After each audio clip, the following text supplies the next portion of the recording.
斗转星移，时过境迁，日本在经历过二战的失败、冷战的威胁、经济的泡沫之后，一切似乎都已经尘埃落定。21世纪的头几年似乎能证明，未来的岁月将会是一个和平的岁月。是否陆上自卫队就不再需要坦克了呢？答案当然是否定的。自卫队在新世纪不仅需要坦克，还比之前的任何一个世纪都需要坦克。这是为什么呢？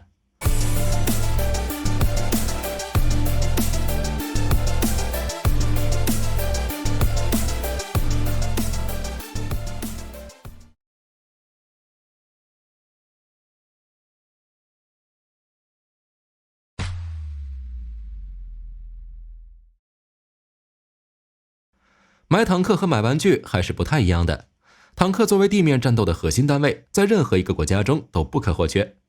所以，当它出现了编制上的缺损时，就不得不寻找更新，以更好的装备来对老旧的装备进行全面替换。陆上自卫队所面临的就是这样的情况。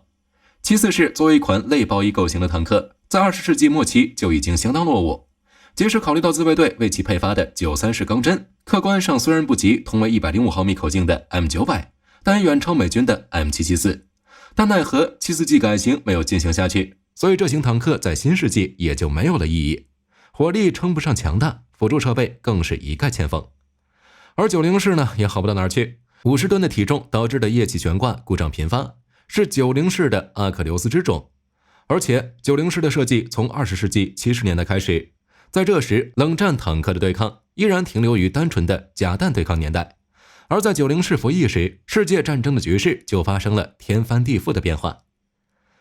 1991年，多国联军对入侵科威特的萨达姆展开了海湾战争。在这场战争中，美军揭示了在战斗中拥有 C4ISR 系统的重要性。在 C4ISR 的情报统筹协调指挥下，美军在沙漠中长驱直入，装甲部队如入无人之境，让信息化战争第一次出现在了人类战争史的舞台。反观此时的90式，由于是70年代设计的老车，再加上仅外观参考了豹 2A4， 也就导致了90式并没有太多的升级空间。更加雪上加霜的是，即使想要在甲弹对抗上为90式升级，也是行不通的。因为液气悬挂的存在，所以90无法像豹 2A5 一样加装楔形炮塔防弹装甲，不然前部的悬挂会马上死给你看。另外，由于90式过重，不仅造成了在国内的运输困难，陆自也无法通过运输机将其向海外进行部署。归根结底，90式的体重是20世纪70年代全部欧美设计的坦克都改用120毫米滑膛炮的火力升级大潮中，以及大规模使用复合装甲防御的防御升级大潮中。不可避免的结果，不是日本人不想弄一台体重比较低的坦克，而是时代的局限性无法让90式更轻了。而随后而来的技术更是让陆上自卫队拍断大腿。在 M8AGS 计划以及勒克莱尔坦克上，美法两国分别实现了自己的全模块化装甲。这样的装甲设计可以让坦克在运输时保持一个理想的最低车重，等需要重型防御时，再将装甲模块放入预先设计好的舱室中，这样既兼顾了防御，又减轻了重量。所以在一系列的现实压力下，陆上自卫队决定重新设计一款坦克。除了要代替已经老化的744式之外，还要兼顾新一代坦克的信息化要求，并且最好在使用120毫米坦克炮弹的情况下，车重不高于744式。而这就是日本新一代主战坦克10式的由来。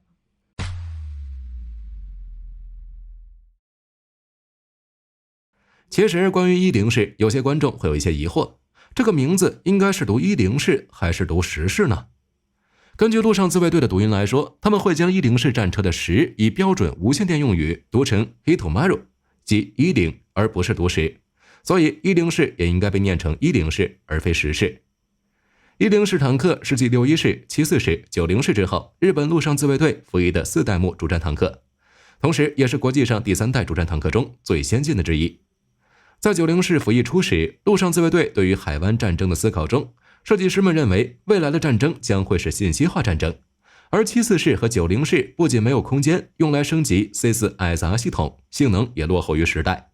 升级现有战车的路走不通，陆自也想过引进国外现有产品，用来武装自己的想法。但在评估中，陆自发现目前服役的欧美3代主战坦克，其全整备重量要远高于现有的90式，会对日本的道路桥梁造成很大的压力。所以呢，陆上自卫队不得不自己开发一型坦克，用来替代逐渐落后于时代的744式坦克，并为自己的90式车队进行信息化补强。在一开始，设计指标就强调，在拥有不输于90式的火力的前提下，减少车体尺寸和重量，来适应陆上自卫队的机动部署要求。在设计指标中，坦克的信息化是重中之重。陆自要求新型坦克必须要有应对未来信息战的功能和性能，包括通过 C4I 系统、信息共享和指挥控制能力。由于90式过早的停产，加上生产资金的转移，新型坦克原型车项目的开发和90式原型车一样，共同使用 TKX 的项目代号。而真要论到具体称呼上，在90式的第一批和第二批 TKX 试验车之后，10式的第三批 TKX 试验车应该被称呼为 TKX No.3 或者是 GEN3。新型坦克的开发由国防部技术研究司技术开发官进行，三菱重工作为总承包商负责原型和生产，从平成14到平成21进行开发，从平成14年到平成20年进行原型生产，从平成16年到平成21年进行测试。2008年2月13日，在神奈川县相模原市的技术研究总部陆地设备研究所 ，TKX No.3 作为新坦克的原型首次向媒体亮相。2012年1月10日，第一辆10式的量产车在陆上自卫队附属学校投入现役。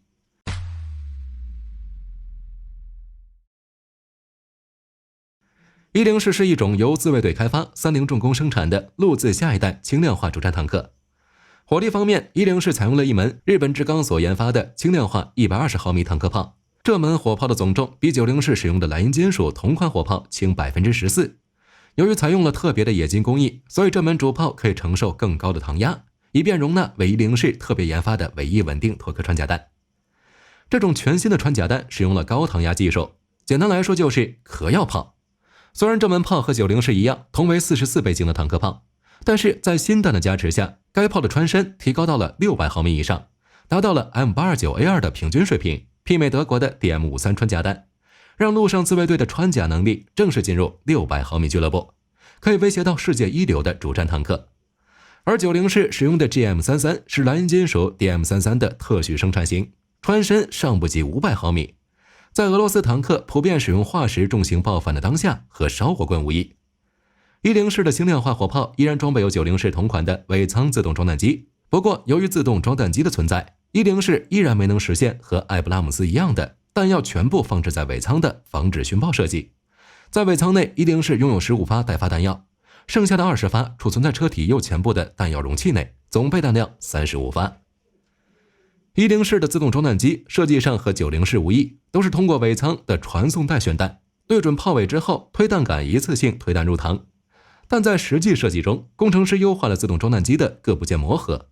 由于10式炮塔较短，具体到推弹杆推弹上膛的过程，10式的自动装弹机要比90式的自动装弹机更快完成这一步。通过对视频的分析，我们能发现10式的装填时间要比90式快得多。90式的装填时间为4到 4.5 秒，但10式的装填时间则为 3.4 秒，是目前为止世界上装填时间最快的坦克。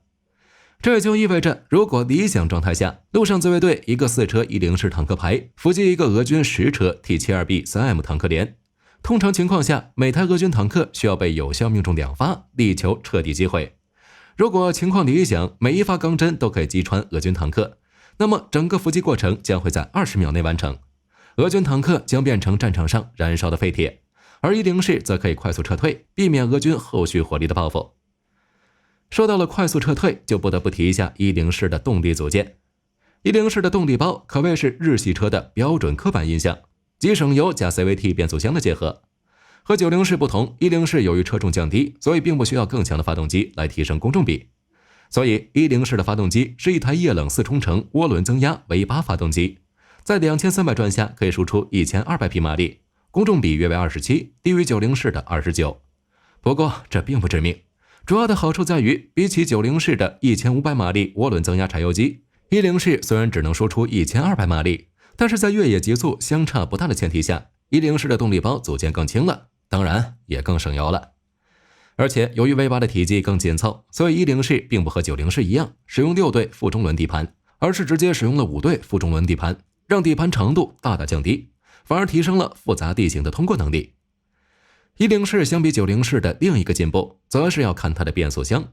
10式的变速箱是 HVT， 即液压机械无级变速箱，是如今家用车上常见的 CVT 的一种。而它的厉害之处就在于和 V8 涡轮增压柴油机耦合的 HVT 变速箱可以支持1.0式坦克以同样的时速前进和后退。即使只有27的公重比，1.0式依然有70公里时的前进和后退极速。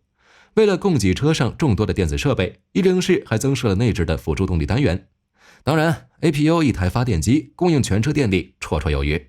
所以为了消耗掉多余的电力，1.0式还额外加装了空调系统。至于日本坦克的传统异能及液气悬挂，在1.0式身上也没有缺席。得益于车重降低，1.0式的液气悬挂使用的是和7.4式相同的前后左右上下6项调节。比7.4式更先进的是，1.0式可以在行进过程中调节液气悬挂，更好的适应地形。另外，液气悬挂的另一个作用就是让1.0式获得更大的主炮俯仰角。1.0式的主炮俯仰角仅为负7度到正10度，远低于大多数美式或者欧式设计的主战坦克。但液气悬挂呢，可以弥补这一点。据某些消息人士的考证，1.0式的液气悬挂的左右倾角要比前后倾角更大，所以1.0式在极限俯角射击时，可以尝试在3点或者9点方向使用悬挂侧倾角来获得更大的主炮仰角。但具体倾角参数因为路资的保密，所以不得而知了。火力和机动说完了，我们来聊聊1.0式的防护。很显然，在现代主战坦克上，复合装甲所带来的额外重量要占到坦克总重的30%甚至更多。如果你需要一台坦克防护良好，那么重量指标一定会很难看。因此，1.0式大刀阔斧地变动了防御布局，它的装甲只布局在必须防御位置，即手上正面的复合装甲以及炮塔正面的复合装甲。手上的复合装甲仅遮挡了车体弹药架以及驾驶员，而炮塔正面的复合装甲仅遮挡了车长和炮手。在这个布局下，1.0式的横向角防御以及车体手下防御可以说是彻头彻尾的裸奔。不过这些装甲性能还算靠谱，可以有效阻挡在250米上1.0式自己的饱和穿甲弹的攻击，这个成绩在世界范围内也不能算很差。至于其他的防御空缺，日本工程师们则是参考了勒克莱尔的模块化装甲。虽然1.0式看着炮塔横向空间比较宽，但是其中至少有1/5是两侧的空心储物箱的宽度。在运输途中，这些储物箱就真的是储物箱，用来储物，减轻车体重量。当需要重型防御时，这些储物箱内部就可以填充模块化复合装甲，给1.0式提供横向角以及侧面防御。但车体手下的巨大空缺，空着也就只能空着了。并且目前比较迷惑的是，路子并没有公布储物箱填充装甲的具体厚度以及抗弹性能，只能笼统的称这些装甲可以承受35毫米机炮头穿以及155毫米榴弹炮近距离爆炸的破片。如果按这样来说，即使是安装有附加装甲，1.0式的防御能力也非常堪忧。当然，谈论防御力肯定不能简单看纸面数据。由于陆上自卫队目前的任务是从抗击苏联在北海道的登陆转变成了离岛机动部署以及可能存在的海外部署，所以其作战任务重心是需要发生改变的。考虑到大国之间爆发战争，尤其是装甲冲击的可能性依然不大，所以1.0式的装甲取舍设计是一种新颖的尝试。而且即使不增设附加装甲进行全方位防御，1.0式也拥有装甲侧裙和侧面储物箱，可以抵抗低烈度环境下有效对抗空心装药武器对侧面的击穿。如果我们以此种角度考虑，再加上未来可能存在的主动防御装置，那么1.0式的装甲毫无疑问是及格的。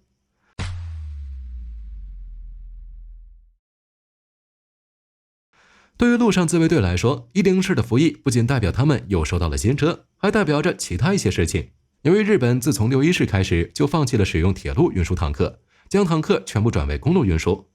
所以1.0式的服役意味着陆自闲置的7·3式运输车终于可以派上用场了。1.0式在不安装附加设备时，体重和7·4式差不多。在之前使用90式的时候，最大载重约40吨的7·3式只能把90式的脑袋拆了才能顺利上路。现在更换了1.0式之后，7·3式也可以整个运输了。另外一件事是关于1.0式的信息化系统的。由于1.0式是自卫队第一款装备有 C4 ISR 系统的坦克，所以它的座舱也基本实现了玻璃化。